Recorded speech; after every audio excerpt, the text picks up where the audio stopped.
ഐസ്ലാൻഡിലൂടെയുള്ള യാത്രാമധ്യേ ഗോഡഫോസ് എന്ന വെള്ളച്ചാട്ടം കണ്ട ശേഷം നദിക്കു കുറുകെയുള്ള പാലത്തിലൂടെ ഞങ്ങൾ സഞ്ചാരം തുടരുകയാണ്. വെള്ളച്ചാട്ടത്തിന് ശേഷം ഒഴുകി വരുന്ന നദി. ഞങ്ങൾ അവിടെ ഒരിടത്ത് വീണ്ടും ഒരിക്കൽ കൂടി ഇറങ്ങി. ഇവിടെ കുറച്ചു കാഴ്ചകളുണ്ട്. ചെറിയ വിശ്രമമാകാം, ടോയ്ലറ്റിൽ പോകാം. ഞാൻ ആ പരിസരത്തുകൂടി ചുറ്റി നടന്നു.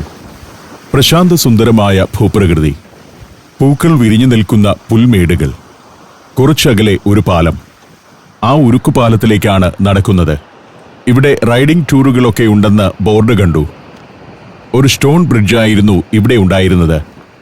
അതിൻ്റെ അവശേഷിപ്പുകളായി തൂണുകൾ കാണാം. 1882-83 കാലത്ത് പണിതതായിരുന്നു അത്. പിന്നീട് 1930-ൽ ഇപ്പോൾ കാണുന്ന പാലം പണിതു. അതൊരു നടപ്പാലം മാത്രമാണ്. ഫോസ് ഹോൾ ഫുട് ബ്രിഡ്ജ് എന്നായിരുന്നു അതിൻ്റെ പേര്. പണ്ടിവിടെ ഉണ്ടായിരുന്ന സ്റ്റോൺ ബ്രിഡ്ജിൻ്റെയും മുകൾ ഭാഗം തടിപ്പലക പാകിയതായിരുന്നു. അങ്ങോട്ട് ചെല്ലുമ്പോൾ വെള്ളച്ചാട്ടം കഴിഞ്ഞ് നദി അങ്ങനെ കുത്തി ഒഴുകുന്നത് കാണാം. ലാവാപ്പാറയുടെ പരിസരം. ഞാൻ ആ പാലത്തിലേക്ക് ചെന്നുകയറി. പാലത്തിന് 8 അടിയിൽ കൂടുതൽ വീതിയില്ല. വാഹനം പോകാൻ ഉദ്ദേശിച്ചിട്ടുള്ളതല്ല ഇത്. ആളുകൾക്ക് നടന്നു കാണാം. 1930-ൽ പണിയുന്ന കാലത്ത് കുതിരവണ്ടികളെ കൂടി ഉദ്ദേശിച്ചിരുന്നിരിക്കാം. ഒരു ചരിത്ര സ്മാരകം പോലെ നിലനിർത്തിയിരിക്കുകയാണ് ഇന്ന് പാലം. 99-ൽ നവീകരിച്ച പാലം. താഴെ കൂടി നദി ഒഴുകുന്നു. ഗോഡഫോസ് വെള്ളച്ചാട്ടത്തെ സൃഷ്ടിക്കുന്ന നദി. സ്കാൾ ഫ്യാൻഡ ഫ്ലോട്ട് എന്നാണ് നദിയുടെ പേര്. ഐസ്ലാൻഡിലെ ഏറ്റവും നീളമുള്ള 4ാമത്തെ നദിയാണിത്. അപ്പുറം പുതിയ പാലം. മനോഹരമായ ഭൂപ്രദേശമാണ്. വലിയ പുല്ലുകൾ വളർന്നു നിൽക്കുന്നു. നല്ല തണുത്ത കാറ്റ്, വെയിലും. ഇവിടെ ഒരു സുവനീർ കടയുണ്ട്. എൻ്റെ സംഘത്തിലെ മറ്റുള്ള 31 പേർ അവിടെയാണുള്ളത്. ഞാനും അതിനകത്തേക്ക് ചെന്ന് കയറി. കുറേ ആളുകളുണ്ട് കടയിൽ. അവർക്ക് ഷോപ്പ് ചെയ്യാൻ നിരവധിയായ വസ്തുക്കൾ നിരത്തിവെച്ചിട്ടുമുണ്ട്. ഫ്രിഡ്ജ് മാഗ്നറ്റും പാവകളും ശില്പങ്ങളും ഇവിടുത്തെ ട്രഡീഷണൽ വസ്ത്രങ്ങളും വരെ. സോക്സ് ആണ് മറ്റൊന്ന്. കൈകൊണ്ട് നെയ്തെടുത്ത സോക്സുകളാണ്. തണുപ്പുകാലത്ത് ഉപയോഗിക്കുന്ന ഷൂസുമുണ്ട്. കമ്പിളി ഷൂസ്. ഐസ്ലാൻഡിന്റെ മാപ്പുള്ള മഗ്ഗുകൾ. ഐസ്ലാൻഡിലെ നാടോടി കഥകളിലെ കഥാപാത്രങ്ങളുടെ രൂപമുള്ള പാവകൾ. നോർവീജിയൻ പാരമ്പര്യത്തിൽ നിന്ന് വന്നതാണ് ഇത്തരം നീളൻ മൂക്കുള്ള കഥാപാത്രങ്ങൾ. അത് പലതരമുണ്ട്, ആണും പെണ്ണുമെല്ലാം. ഐസ്ലാൻഡിക് ട്രോൾ ഫിഗേഴ്സ് എന്നാണ് ഈ പാവകൾ അറിയപ്പെടുന്നത്. ഇത് ഐസ്ലാൻഡിൽ കാണപ്പെടുന്ന പഫിൻ എന്ന പക്ഷിയാണ്. കഥകളിലെ കഥാപാത്രങ്ങൾ ഇങ്ങനെ വേറെയുമുണ്ട്. പിന്നെ ചെമ്മരിയാടുകൾ, നല്ല ചന്തമുള്ള പാവകൾ. ഇതൊക്കെ ആളുകൾ വാങ്ങിക്കൊണ്ടു പോകും. എൻ്റെ കൂടെയുള്ള മിക്കവരും കുറേ സാധനങ്ങൾ വാങ്ങി. ഏതായാലും നല്ലൊരു ഷോപ്പിംഗ് നടത്തി. ടോയ്ലറ്റിൽ പോകേണ്ടവർ പോയി, കാപ്പി വേണ്ടവർ അത് കുടിച്ചു. അങ്ങനെ ഞങ്ങൾ അവിടെ നിന്നും യാത്ര തുടരുകയാണ്. ഇനി ഒരു 1.5 മണിക്കൂറിന്റെ യാത്രയുണ്ട്. ബസ്സിൽ പാട്ട് പാടേണ്ടവർക്ക് പാടാം, കഥ പറയേണ്ടവർക്ക് അതാകാം. അങ്ങനെ യാത്ര തുടർന്നു. ഡെറ്റിഫോസ് എന്ന മറ്റൊരു വലിയ വെള്ളച്ചാട്ടത്തിന്റെ സമീപത്തേക്കാണ് പോകുന്നത്. മല കയറി പോകണം. സമുദ്രനിരപ്പിൽ നിന്നും വളരെ ഉയരത്തിലാണത്. ചിലർ വന്ന് തമാശകളും ജീവിതാനുഭവങ്ങളുമൊക്കെ പങ്കുവയ്ക്കുന്നു. അത് മറ്റുള്ളവർക്ക് നന്നായി രസിക്കുന്നുണ്ട്. കൗതുകകരമാണ് പലരുടെയും ജീവിതകഥ. ഇനിയുള്ള 1.5 മണിക്കൂർ യാത്രയ്ക്കിടെ ചെറിയ 1-2 പട്ടണങ്ങൾ കടന്നു പോകും. മീവ എന്നൊരു പട്ടണമൊക്കെ പിന്നിട്ട് വേണം പോകാൻ. ഞാൻ പുറത്തെ കാഴ്ചകൾ ഇങ്ങനെ കണ്ടിരിക്കുകയാണ്. വളരെ സുന്ദരമായ രാജ്യമാണ് ഐസ്ലാൻഡ്. മനുഷ്യർ കുറവായതുകൊണ്ട് തന്നെ ഇവിടെ മാലിന്യവും കുറവാണ്. താഴെയുള്ള തരം ചെറിയ ജനവാസ ഇടങ്ങളാണ് ഓരോ 5-10 കിലോമീറ്റർ ചെല്ലുമ്പോൾ കാണുന്നത്. ഇതും അത്തരമൊരു ജനവാസ ഇടമാണ്. കുറച്ചു വീടുകൾ. അവിടെയും ടൂറിസ്റ്റുകൾക്കുള്ള ഒരു ചെറിയ ഹോട്ടൽ ഉണ്ടാവും. ഓരോരുത്തരും അവരവരുടെ ജീവിതാനുഭവങ്ങളും പ്രവർത്തന മേഖലയിലെ കാര്യങ്ങളുമൊക്കെ പറയുന്നു. ചിലർ പാട്ടുപാടുന്നു. അവരിൽ തന്നെ ചിലർക്ക് പഴയ പാട്ടുകളോടാണ് പഥ്യം. മൈക്ക് കയ്യിൽ കിട്ടുമ്പോഴാണ് പലർക്കും കോളേജ് കാലത്തെയും യൗവനകാലത്തെയുമെല്ലാം പാട്ടുകളും ജീവിതവും ഓർമ്മയിൽ വരുന്നത്. നല്ല സാമ്പത്തിക പശ്ചാത്തലമുള്ളവർക്ക് ഈ രാജ്യങ്ങളിലേക്ക് വിസ കിട്ടൂ എന്നതിനാലാണ് നമ്മുടെ സംഘത്തിൽ കൂടുതലും മധ്യവയസ്കർ. ആദ്യമായി യാത്ര ചെയ്യുന്നവർക്കും വിസ കിട്ടാൻ ബുദ്ധിമുട്ടാണ്. ഇപ്പോൾ അങ്ങകലെ തളിക പോലെ ഒരു ഭാഗം കാണാം. ഒരു സ്റ്റേഡിയമാണെന്ന് തോന്നും. അതിവിടുത്തെ ഒരു അഗ്നിപർവ്വതമാണ്. അതിനടുത്തേക്കാണ് ഞങ്ങൾ ഇനി പോകുന്നത്. ഹൊർഫ്യാൾ എന്നാണ് അതിന്റെ പേര്. വലിയൊരു ക്രേറ്റർ അഥവാ അഗ്നിപർവ്വത മുഖമാണ് അവിടെയുള്ളത്. അങ്ങോട്ട് ചെല്ലും തോറും മഞ്ഞിന്റെ തീവ്രത കൂടിക്കൂടി വരുന്നു. ഇപ്പോഴാണ് ഇവിടം ശരിക്കുമുള്ള ഐസ്ലാൻഡായി മാറുന്നത്. ഐസ്ലാൻഡിൽ ഐസും ഗ്രീൻലാൻഡിൽ പച്ചപ്പും കുറവാണെന്ന് പറയാറുണ്ട്. മീവ എന്ന പ്രദേശത്തേക്ക് എത്തിയിരിക്കുന്നു. ഇടതുവശത്ത് കാണുന്നത് ലാത്സ ഐ അഡാൾഡാൾ എന്ന നദിയാണ്. സാൽമൺ മത്സ്യത്തിന്റെ ബാഹുല്യം കൊണ്ട് പ്രസിദ്ധമായ നദിയാണത്. അത് പിന്നിട്ട് മീവ പട്ടണത്തോടടുത്തു. ശരിക്കും ഇംഗ്ലീഷ് സ്പെല്ലിംഗ് അനുസരിച്ച് വായിച്ചാൽ മൈവാത്തൻ എന്നാണ് ഈ പ്രദേശത്തിന്റെ പേര്. എന്നാൽ അതിന്റെ ഐസ്ലാൻഡിക് ഉച്ചാരണം മീവ എന്നാണ്. ബസ് മീവ പട്ടണത്തിലേക്ക് കയറി. മഞ്ഞിൽ ഒറ്റപ്പെട്ടെന്നോണം നിൽക്കുന്ന കെട്ടിടങ്ങൾ. അതിൽ കുതിരലായങ്ങളുണ്ട്. പുൽമേടുകളെല്ലാം മഞ്ഞു മൂടിക്കഴിഞ്ഞു. ചിലയിടത്ത് കാരവൻ പാർക്കുകൾ, ഹോം സ്റ്റേകൾ, ഹോട്ടലുകൾ, ഇതൊക്കെയുള്ള സ്ഥലമാണ് മീവ. ധാരാളം അഗ്നിപർവ്വത മുഖങ്ങളുമുണ്ട്. ഇപ്പോൾ വലതുവശത്തൊരു കെട്ടിടം കാണാം. അത് ഇവിടുത്തെ ഒരു ഹോട്ടലാണ്. പ്രശസ്തമായ ഒരു ഹോട്ടൽ. സെൽ ഹോട്ടൽ എന്നാണ് പേര്. ഇവിടെയാണ് ഞങ്ങളുടെ സംഘം ഇന്ന് താമസിക്കുന്നത്. അത് കണ്ടപ്പോഴേക്കും എല്ലാവർക്കും വലിയ ആവേശമായി. മഞ്ഞിനു നടുവിലാണല്ലോ ഹോട്ടൽ. അതിന്റെ ഉടമസ്ഥരും കുടുംബാംഗങ്ങളും ചേർന്നാണ് അത് നടത്തുന്നതെന്ന് പീറ്റർ പറഞ്ഞു. അവർ വലിയ ഹോസ്പിറ്റാലിറ്റി ഉള്ളവരാണത്രേ. വൈകിട്ട് അവർ നിങ്ങളെ നന്നായി സൽക്കരിക്കുമെന്നും പറയുന്നുണ്ട്. ഡെറ്റിഫോസ് എന്ന വെള്ളച്ചാട്ടം കാണാനാണ് പോകുന്നത്. ഇനിയും കുറെ കൂടി പോകണം അവിടേക്ക്. അതെല്ലാം കണ്ട് ഒരു കറക്കം കഴിഞ്ഞ് വൈകിട്ട് ഞങ്ങൾ തിരികെ ഇവിടേക്ക് തന്നെ വരും. ഡയമണ്ട് സർക്കിൾ എന്നാണ് ഈ ഭാഗം അറിയപ്പെടുന്നത്. ടൂറിസത്തിലെ ഒരു റൂട്ടാണ്. കുറെ കാഴ്ചകളുള്ള ഒരു സർക്കിൾ. കൂടുതലും അഗ്നിപർവ്വതങ്ങളാണ് ഇവിടെ. വലിയൊരു ലാവാ ഫീൽഡ്. ഇപ്പോൾ ഈ വെളുത്ത് കാണുന്ന സ്ഥലങ്ങളെല്ലാം യഥാർത്ഥത്തിൽ കറുത്ത സ്ഥലങ്ങളാണ്.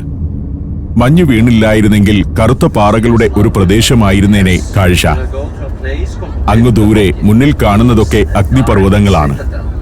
അനേകം അഗ്നിപർവ്വത മുഖങ്ങളുണ്ട് മീവ പ്രദേശത്ത്. ക്രാഫ്ല വോൾക്കാനിക് സിസ്റ്റം എന്നാണ് അവ മൊത്തമായി അറിയപ്പെടുന്നത്.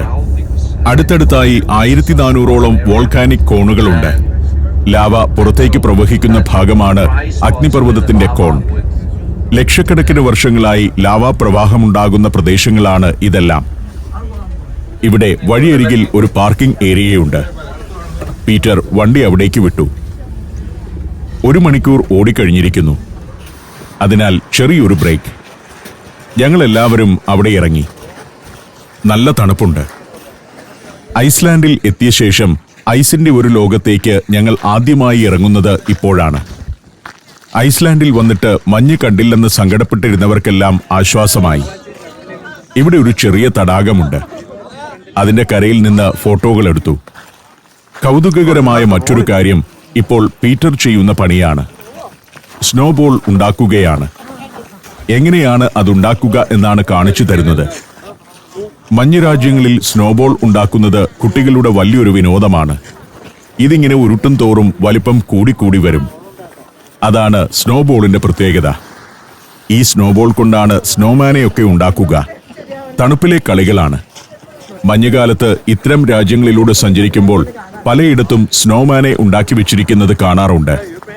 ഐസിന്റെ ഉരുളുകളിൽ മൂക്കും കണ്ണുമൊക്കെ പിടിപ്പിച്ചുണ്ടാക്കുന്ന രൂപങ്ങൾ. ഗ്രൂപ്പിലെ പലരും പീറ്ററിനെ അനുകരിച്ച് സ്നോബോൾ ഉണ്ടാക്കാനുള്ള ശ്രമം നടത്തി. പലരും വിജയിച്ചു. ചിലർക്കൊന്നും പറ്റിയതുമില്ല. പീറ്റർ അത് ഉരുട്ടി ഉരുട്ടി വലിയൊരു ഉരുളയാക്കി. അത് സംഘത്തിലുള്ളവർക്ക് കൈമാറി. പക്ഷെ അതിന് വലിയ ആയുസ്സുണ്ടായില്ല. അതെങ്ങനെയാണ് ഉണ്ടാക്കുന്നതെന്ന് പീറ്റർ വീണ്ടും കാണിച്ചു തരികയാണ്. ആദ്യം ചെറിയൊരു ഉണ്ട കയ്യിൽ വെച്ച് ഉരുട്ടിയെടുക്കണം. തുടർന്ന് നിലത്ത് വെച്ച് ഇങ്ങനെ ഉരുട്ടി ഉരുട്ടി വലുപ്പം കൂട്ടണം. അല്ലാതെ വെറുതെ മഞ്ഞു വാരിക്കൂട്ടി ഒരുമിച്ചുരുട്ടിയാൽ സ്നോബോൾ ഉണ്ടാകില്ല. മുതിർന്ന ആളുകളൊക്കെ മഞ്ഞിലെത്തിയപ്പോൾ കൊച്ചുകുട്ടികളെ പോലെ ആയിത്തീർന്ന കാഴ്ച ഞാനിങ്ങനെ കണ്ട് രസിച്ചു നിൽക്കുകയാണ്. മഞ്ഞിലെത്തുമ്പോൾ പ്രായഭേദം ഇല്ലാതാവുന്നു. എല്ലാവരും കുട്ടികളായതുപോലെ. ഒരുമിച്ചുള്ള യാത്രയുടെ ഈ 10-14 ദിവസങ്ങളിൽ ഇവർക്കെല്ലാം വേറൊരു ജീവിതമാണ്. ജോലിയുടെയും ബിസിനസിന്റെയും സംഘർഷങ്ങളെല്ലാം മറന്നുള്ള ഒരു ജീവിതം. കൊച്ചുകുട്ടികളെപ്പോലെ കളിക്കുകയാണവർ. ഇവരെല്ലാം വലിയ തിരക്കുള്ള സംരംഭകരും ബിസിനസ്സുകാരുമൊക്കെയാണ്. ഈ ദിവസങ്ങളിൽ ഗ്രൂപ്പിനൊപ്പം കളിച്ചു രസിച്ച് ആഘോഷിക്കുകയാണ് എല്ലാവരും. ഇവിടെ നിന്നും മടങ്ങേണ്ട സമയമായി. വണ്ടിയിൽ കയറിയപ്പോഴേക്കും പീറ്റർ മലയാളത്തിൽ പറഞ്ഞു, നമുക്ക് പോകാം. സംഘത്തിലുള്ളവരോട് ചോദിച്ച് പീറ്റർ കുറെ മലയാളം വാക്കുകൾ മനസ്സിലാക്കിയിട്ടുണ്ട്. യാത്ര തുടർന്നു. ഈ റോഡിന് ഇപ്പോൾ 3 വരി കാണാം. ബസ്സിനും കാറിനുമൊക്കെ പോകാനുള്ള 2 വരികളും കുറച്ചപ്പുറം മറ്റൊന്നും. അത് സൈക്കിളുകാർക്കുള്ളതാണ്. മീവ പട്ടണത്തിൽ 400ഓളം ആളുകൾ വസിക്കുന്നുണ്ട്. അവർ കൂടുതലും സൈക്കിളിലാണ് യാത്ര ചെയ്യുന്നത്. സൈക്കിളിന് ട്രാക്ക് ഉണ്ടെങ്കിലും മിക്കവരും മെയിൻ ട്രാക്കിലൂടെ തന്നെയാണ് സൈക്കിൾ ഓടിക്കുകയെന്നാണ് പീറ്റർ പറയുന്നത്. സമ്മർ അവധിക്കാലത്ത് USA, Scandinavia and Baltic, Japan and Korea, China and Mongolia, 5 African രാജ്യങ്ങൾ എന്നിവിടങ്ങളിലേക്ക് സഞ്ചാരത്തിനൊപ്പം സഞ്ചരിക്കാൻ ഇപ്പോൾ തന്നെ ഈ നമ്പറിലേക്ക് വിളിക്കുക അല്ലെങ്കിൽ മെസ്സേജ് അയയ്ക്കുക. Phone 7591966600. Malaysia, Thailand, Tanzania, China. സഞ്ചാരം വോളിയം നമ്പർ 12. ഫുൾ HDയിലുള്ള ഈ അപൂർവ ദൃശ്യയാത്രാ വിവരണ ശേഖരം സ്വന്തമാക്കാൻ 9995444222 എന്ന നമ്പറിലേക്ക് സഞ്ചാരം എന്ന് SMS ചെയ്യൂ. ഇക്കാണുന്നത് ഒരു അഗ്നിപർവ്വതമാണ്. നേരത്തെ അകലെ നിന്ന് കണ്ട ഹെർഫ്യാൾ അഗ്നിപർവ്വതം. ഇങ്ങനെ കാണുമ്പോൾ ഒരു സ്റ്റേഡിയം പോലെ തന്നെയുണ്ട് അത്. ഇങ്ങനെ കാണുന്നത് പോലെയല്ല. 1 കിലോമീറ്റർ വ്യാസമുള്ള ഒരു അഗ്നിപർവ്വത മുഖമാണ് അത്. 2500 വർഷം മുമ്പുണ്ടായ ഒരു അഗ്നിപർവ്വത സ്ഫോടന ഫലമായാണ് ആ ക്രേറ്റർ രൂപപ്പെട്ടത്. വലിയ അളവിൽ ലാവാപ്രവാഹമുണ്ടായ ക്രേറ്ററാണ്. 420 മീറ്ററാണ് അതിന്റെ ഉയരം. വേനൽക്കാലത്ത് അതിനകത്തേക്ക് ഇറങ്ങാം. അതിനായി വടക്കു പടിഞ്ഞാറ് ഭാഗത്തുനിന്നും തെക്കു ഭാഗത്തുനിന്നും 2 വഴികളുണ്ട്. മറ്റു ഭാഗങ്ങളിലൂടെ ക്രേറ്ററിലേക്ക് ഇറങ്ങുന്നത് കർശനമായി നിരോധിച്ചിരിക്കുകയാണ്. ഉയർന്ന തോതിലുള്ള അപകട സാധ്യതയാണ് കാരണം. ഈ മേഖല പൂർണ്ണമായും വോൾക്കാനിക് ഫീൽഡാണ്. വലിയ ക്രേറ്ററുകൾക്ക് പുറമെ ചെറിയ നിരവധി വോൾക്കാനിക് കോണുകളുമുള്ള പ്രദേശം. ഞങ്ങൾ അടുത്തതായി ചെല്ലുന്നത് റെയ്ക്യാഹ്ലീഡ് എന്ന പ്രദേശത്തേക്കാണ്. ചെറിയൊരു ഗ്രാമമാണ് റെയ്ക്യാഹ്ലീഡ്. ആകെ 220 പേർ മാത്രം വസിക്കുന്ന ഗ്രാമം. അവിടെയും ആകെ മഞ്ഞു വീണ് കിടക്കുന്നതാണ് കാഴ്ച. ഈ ഗ്രാമത്തിലേക്ക് തിരികെ വരുന്നുണ്ട് ഞങ്ങൾ. ഇവിടെ നിന്നാണ് ലഞ്ച് കഴിക്കേണ്ടത്. റെയ്ക്യാഹ്ലീഡിൽ നിന്നും പോകുമ്പോൾ മുന്നിൽ ഒരു ജിയോ തെർമൽ സ്റ്റേഷൻ കാണാം. ഭൂമിക്കടിയിൽ നിന്നും വമിക്കുന്ന നീരാവി ഉപയോഗിച്ച് വൈദ്യുതി ഉണ്ടാക്കുന്ന ഒരു സ്റ്റേഷനാണ്. അതൊക്കെയാണ് അങ്ങ് കാണുന്നത്. പിന്നെ ബ്ലൂ ലേക്ക് എന്ന ചെറിയൊരു തടാകം. നീല നിറമാണ് അതിലെ വെള്ളത്തിന്. അതുകൊണ്ടാണ് ബ്ലൂ ലേക്ക് എന്ന പേര്. അത് കഴിയുന്നതോടെ മലകയറ്റം തുടങ്ങുകയാണ്. മുസ്കാർ പാസ് എന്ന ഒരു മലഞ്ചെരിവിലൂടെയാണ് പോകുന്നത്. ഇതാണ് ഈ പ്രദേശത്ത് തന്നെ ഏറ്റവും ഉയരം കൂടിയ ഭാഗം. ഇവിടെ ഒരു വ്യൂ പോയിന്റ് ഒക്കെയുണ്ട്. പക്ഷേ എല്ലായിടത്തും നിർത്താനാവില്ല. ഡെറ്റിഫോസ് വെള്ളച്ചാട്ടം കണ്ട് ലഞ്ച് കഴിക്കാറാവുമ്പോഴേക്കും റെയ്ക്യാഹ്ലീഡ് ഗ്രാമത്തിലേക്ക് തിരിച്ചു വരണം. നേരം 12 മണി കഴിഞ്ഞിരിക്കുന്നു. മലയിറങ്ങുമ്പോൾ ധാരാളം വാഹനങ്ങൾ കയറി വരുന്നുണ്ട്. അതെല്ലാം ടൂറിസ്റ്റുകളുടെ വാഹനങ്ങളാണ്. താഴെ അങ്ങകലെ പലയിടങ്ങളിൽ നിന്ന് ആവി പൊങ്ങുന്നത് കാണാം. ഹൊറീർ ബോയിലിംഗ് മഡ്പിറ്റ്സ് ആണത്. ഭൂമിക്കടിയിൽ നിന്ന് തിളച്ച ജലവും നീരാവിയും ചെളിയുമെല്ലാം വമിച്ചുകൊണ്ടിരിക്കുന്ന പിറ്റുകൾ. അത് കാണാൻ ടൂറിസ്റ്റുകൾ വരുന്നുണ്ട്. ധാരാളം വണ്ടികൾ അവിടെ കാണാം. അവിടം പിന്നിട്ട് ബസ് ഓടിക്കൊണ്ടിരുന്നു. മഞ്ഞിന്റെ വിശാലമായ ഒരു ലോകം. ഇവിടെയെങ്ങും മനുഷ്യരില്ല. 100 കണക്കിന് കിലോമീറ്റർ പ്രദേശം ഇങ്ങനെ വിജനമായി കിടക്കുകയാണ്. നേരത്തെ കണ്ട മീവ പട്ടണത്തിലും റെയ്ക്യാഹ്ലീഡ് ഗ്രാമത്തിലുമൊക്കെയാണ് കുറച്ചെങ്കിലും ആളുകളുള്ളത്. അത് കഴിഞ്ഞാൽ പിന്നെ നീണ്ടു പരന്നു കിടക്കുകയാണ് വെളുത്ത ഒരു ഭൂപ്രദേശം. അന്റാർട്ടിക്കയിൽ എത്തിയതുപോലെയുണ്ട്. ഇവിടെ രാത്രിയിൽ നോർത്തേൺ ലൈറ്റ്സ് അഥവാ ധ്രുവദീപ്തി കാണാൻ പറ്റും. ഇവരെല്ലാം നാളെ ധ്രുവദീപ്തി കാണാൻ പദ്ധതിയിട്ടിട്ടുണ്ട്. രാത്രിയിൽ താമസിക്കുന്ന ഹോട്ടലിന് മുന്നിൽ ഇറങ്ങി നിന്നാൽ അത് കാണാം. നോക്കത്താ ദൂരം തൂവെള്ള മഞ്ഞിന്റെ ലോകമാണ്. രാത്രിയിൽ ഇവിടെയൊക്കെ നോർത്തേൺ ലൈറ്റ്സ് ദൃശ്യമാകും. ഇന്ന് രാത്രി തന്നെ താമസിക്കുന്നയിടത്ത് വെച്ച് അത് കാണാനാവുമെന്ന പ്രതീക്ഷയിലാണ് സംഘത്തിലുള്ളവർ. Bus ഡെറ്റി ഫോഴ്സിലെ parking ഏരിയയിലേക്കെത്തി. ധാരാളം ടൂറിസ്റ്റുകൾ എത്തുന്ന ഒരു പ്രദേശമാണിത്. നിരവധി വാഹനങ്ങൾ വന്ന് കിടപ്പുണ്ട്. ഞങ്ങൾ അവിടെ ഇറങ്ങി. കൊടും തണുപ്പാണ് ഇവിടെ. നല്ല കനത്തിൽ വീണ് കിടക്കുന്ന മഞ്ഞും. ഇവിടെ നിന്നും ഇനി മഞ്ഞിലൂടെ 1 കിലോമീറ്റർ നടക്കണം വെള്ളച്ചാട്ടത്തിനടുത്തെത്താൻ. അവിടേക്ക് വണ്ടി പോകില്ല. നേരെ മുന്നിൽ കാണുന്ന കെട്ടിടങ്ങൾ ടോയ്ലറ്റ് കോംപ്ലക്സ് ഒക്കെയാണ്. വലിയൊരു ടോയ്ലറ്റ് കോംപ്ലക്സ്. ധാരാളം ടൂറിസ്റ്റുകൾ എത്തുന്ന ഇടമാണല്ലോ. അങ്ങേയറ്റത്ത് വാഹനങ്ങളുടെ പാർക്കിംഗ് സ്ഥലം. ഞങ്ങളുടെ സംഘത്തിലെ കുറേയേറെ പേർ മഞ്ഞിലൂടെ നടക്കുന്നുണ്ട്. കുറച്ചു പേർ മാത്രം തണുപ്പ് സഹിക്കാനാവാത്തതിനാൽ ബസ്സിൽ തന്നെ ഇരുന്നു കൊള്ളാമെന്ന് പറഞ്ഞു. 1 കിലോമീറ്റർ മഞ്ഞിലൂടെ നടക്കണമല്ലോ. ഇവിടെ ഡ്രോൺ പറത്താൻ പാടില്ലെന്ന് എഴുതി വെച്ചിട്ടുണ്ട്. ഡെറ്റി ഫോഴ്സിലേക്ക് സൈക്ലിംഗ് പാടില്ലെന്നും. മഞ്ഞിൽ നിൽക്കുന്ന പെൻഗിനുകളെപ്പോലെ കുറെ പാറകൾ. ഇത് മുഴുവൻ ലാവാപ്പാറയാണ്. കറുത്ത പാറയും വെളുത്ത മഞ്ഞും കൂടി ചേരുമ്പോൾ അതൊരു വേറിട്ട കാഴ്ചയാവുന്നു. ഈ ഐസിലൂടെ നടക്കുമ്പോൾ ശ്രദ്ധിക്കണം. തെന്നി വീഴാനുള്ള സാധ്യത കൂടുതലാണ്. ആളുകൾ നടന്ന് മിനുസപ്പെട്ട ഐസിലൂടെ നടക്കുമ്പോഴാണ് തെന്നി വീഴുക. ഇനി 800 മീറ്റർ കൂടിയുണ്ടെന്ന് ബോർഡ്. ഇടയ്ക്കിടയ്ക്ക് അങ്ങനെ ദൂരം സൂചിപ്പിക്കുന്ന ബോർഡുണ്ട്. അത് നോക്കി നോക്കി പോകാം. ഇവിടെ ഐസ് വെള്ളവും കെട്ടിക്കിടപ്പുണ്ട്. ചവിട്ടിയാൽ കാല് താഴ്ന്നു പോകും. ഷൂസിനകത്ത് കൊടും തണുപ്പുള്ള വെള്ളം കയറുകയും ചെയ്യും. അത് വലിയ പ്രശ്നമുണ്ടാക്കും. പാദങ്ങളുടെ തൊലി പൊട്ടും. ആളുകൾ നടന്നു നടന്നാണ് പലയിടത്തും ഐസ് ഉരുകിയിരിക്കുന്നത്. പാറയാണ് അടിയിൽ. തെന്നിപ്പോയാൽ വീഴുക ആ പാറയിലേക്കാവും. ധാരാളം പേർ തെന്നി വീഴാറുമുണ്ട്. കുറേ ദൂരം നടന്നു. കൊടും തണുപ്പും ശീതക്കാറ്റും. നടന്നിട്ടും എത്തുന്നില്ല. മഞ്ഞിലൂടെ വേഗത്തിൽ നടക്കാനുമാവില്ലല്ലോ. അന്റാർട്ടിക്കയിലൂടെ നടത്തിയ യാത്രയാണ് ഇവിടം കാണുമ്പോൾ ഓർമ്മയിൽ വരുന്നത്. കുറെ പേർ വെള്ളച്ചാട്ടം കണ്ട് മടങ്ങുന്നുണ്ട്. വെള്ളച്ചാട്ടമാകുമ്പോൾ ശബ്ദം കേൾക്കണമല്ലോ. അങ്ങനെയൊന്ന് കേൾക്കുന്നതേയില്ല. ഇനിയും ഏറെ നടക്കാനുണ്ടെന്ന് മനസ്സിലായി. തിരിച്ചു വരുന്നവർ വെള്ളച്ചാട്ടം കണ്ടു തന്നെയാണ് മടങ്ങുന്നത്. അതിന്റെ സന്തോഷം അവരുടെ മുഖത്തുണ്ട്. കറുത്ത പാറകൾക്കിടയിൽ വെളുത്ത മഞ്ഞിന്റെ ചിത്രപ്പണികൾ. മനോഹരമായ ഒരു സ്ഥലമാണ്. ഇങ്ങനെയൊരു സ്ഥലം അധികം കണ്ടിട്ടുണ്ടാവില്ല. മഞ്ഞു മാത്രം കണ്ടിരിക്കാം, പാറയും കണ്ടിരിക്കാം. എന്നാൽ കറുത്ത പാറയും വെളുത്ത മഞ്ഞും ചേർന്ന് സൃഷ്ടിക്കുന്ന ഒരു ദൃശ്യവിന്യാസം അപൂർവമാണ്. അതിഗംഭീരമായ ഒരു വിഷ്വൽ.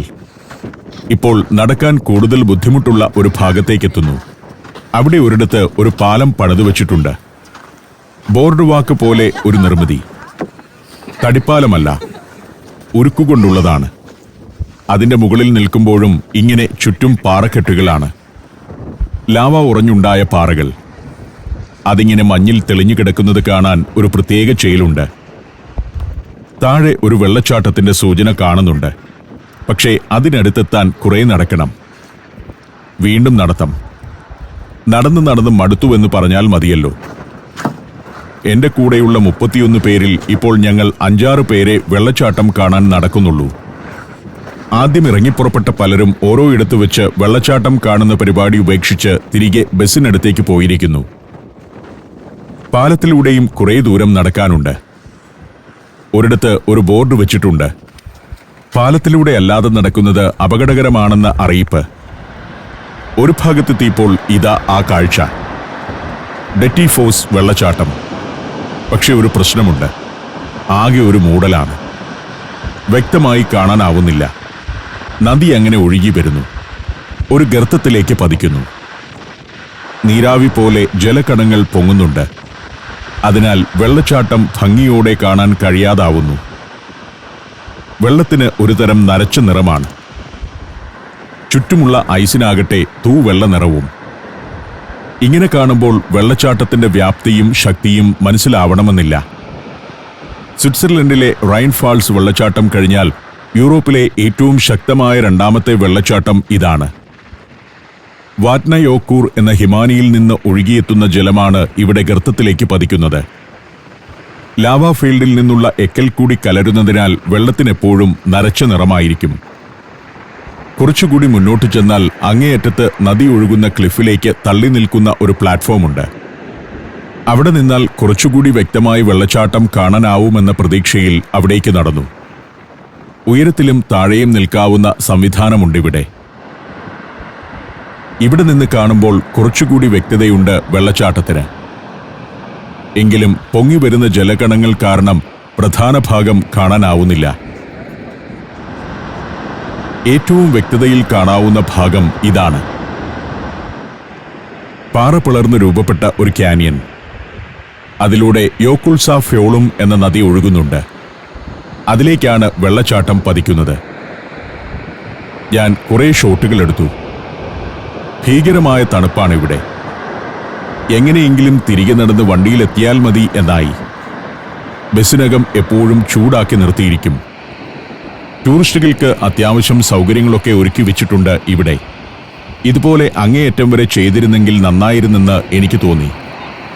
പിക്നിക്കുകാർക്കിരുന്ന് ഭക്ഷണം കഴിക്കാനുള്ള സൗകര്യമെല്ലാം ഇവിടെയുണ്ട്. ഭക്ഷണം പൊതിഞ്ഞുകൊണ്ട് വരണമെന്ന് മാത്രം. മഞ്ഞിന്റെ തൂവെണ്മയെന്നാൽ ഇതാണ്. ഞാൻ അവിടെ നിന്നും തിരികെ നടക്കാൻ തീരുമാനിച്ചു. തണുപ്പ് സഹിക്കാനാവുന്നില്ല.